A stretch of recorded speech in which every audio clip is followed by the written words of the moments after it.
Hello. Hi students. Good morning to all. I am fine and I hope that you will be fine also.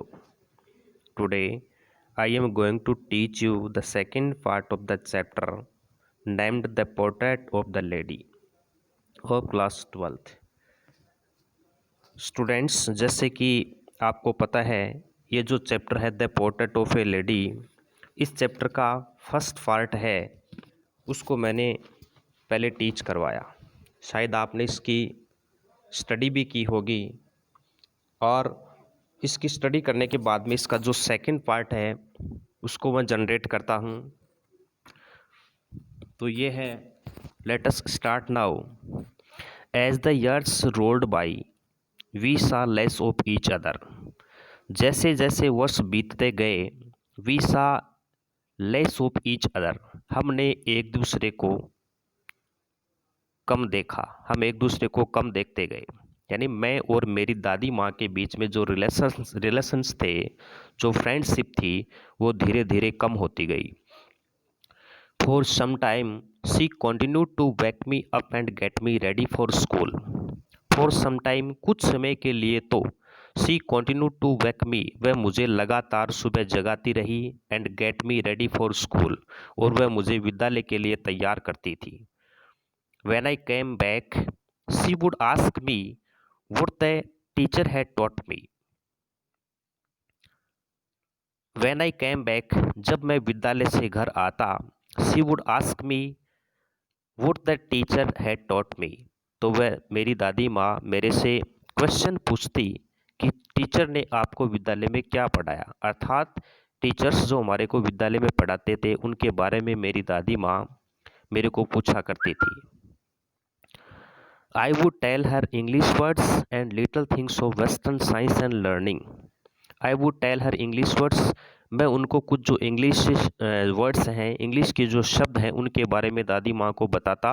And little things of western science, और जो पाश्चात्य विज्ञान है उनकी जो छोटी छोटी चीज़ें हैं, अर्थात पाश्चात्य विज्ञान के बारे में हमारे को जो कुछ भी विद्यालय में टीच करवाया जाता उसके बारे में बताता। एंड लर्निंग, और शिक्षण के बारे में। द लॉ ऑफ ग्रेविटी, गुरुत्वाकर्षण के नियमों के बारे में बताता। आर्किमिडीज प्रिंसिपल, आर्किमिडीज के सिद्धांत के बारे में बताता। यानी अर्थात ये जो चीज़ें हमारे को विद्यालय में टीच करवाई गई उसके बारे में जैसे ही मेरी दादी माँ ने मेरे से क्वेश्चन पूछे तो उनके बारे में मैंने मेरी दादी माँ को बताया। द वर्ल्ड बीइंग राउंड, और पृथ्वी के गोल होने के बारे में बताता, एटसेट्रा। तो आदि चीज़ों के बारे में मैंने उनको बताया। दिस मेड हर अनहैप्पी, और ये जो चीज़ें हैं इन चीज़ों ने मेरी दादी माँ को ना खुश कर दिया। अर्थात मेरी दादी माँ है इन चीज़ों को सुन करके और खुश नहीं हुई। She could not help me with my lessons, और ऐसे मतलब लेसन्स को कंप्लीट करने में, ऐसे पाठों को कंप्लीट करने में मेरी जो दादी माँ है वो मेरी मदद नहीं कर सकती थी। She did not believe in the things they taught at English school and was distressed that there was no teaching about God and the scripture. This made her unhappy. ये जो चीज़ें दादी माँ को नाखुश करती। She could not help me with my lessons, और ऐसे लेसन्स को कंप्लीट करवाने में मेरी दादी माँ मेरी मदद नहीं कर सकती थी। She did not believe in the things, इन चीज़ों में दादी माँ ने कभी भी विश्वास नहीं किया। दे टोट एट द इंग्लिश स्कूल, जो चीज़ें हमारे को इंग्लिश स्कूल में पढ़ाते थे। एंड वॉज डिस्ट्रेस्ड, और ऐसी चीज़ों से दादी माँ है वो तनावग्रस्त हो जाती, वह परेशान हो जाती।